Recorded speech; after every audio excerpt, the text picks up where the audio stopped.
Farmers and their families are picking the coffee grapes from the plants, and they're doing everything by hand because it's a very secure process actually. If the bean is not ripe enough or too ripe, it will inflect the flavor in a very bad way. So it's a very secure process. When these beans or when these grapes are actually picked from the plants, they need to dry. There are more or less two main ways of drying the coffee bean. This is possible in the grape itself or with the grape removed. The process with the grape around the coffee bean is actually the easiest way of drying the coffee bean. It's also the oldest process of drying the coffee bean. This is called the dry process.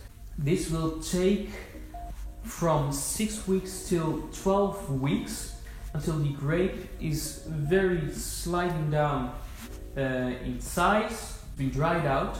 The coffee bean actually has the time to let all the fruity flavors from the grape go into the coffee bean. This will result actually in more sweety, more fruitness inside of your coffee bean. The wet process goes as follows.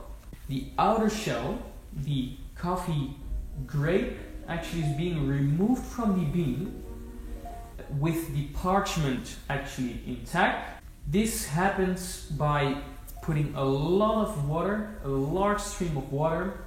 So the grapes will actually be removed from the bean. The grapes are being used on the plantage or they are making compost from it, and the coffee beans are put inside of a large trunk where they will rest for 48 till 72 hours. The parchment layer around the coffee bean will result in a slight fermentation process because there are a lot of alcohols and sugars inside of this parchment layer.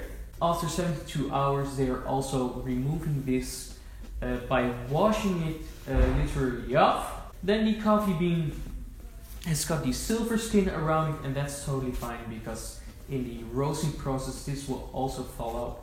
But now it's going to rest for a bit. It's being dried now and it's ready to be shipped to the roastery where it will be roasted.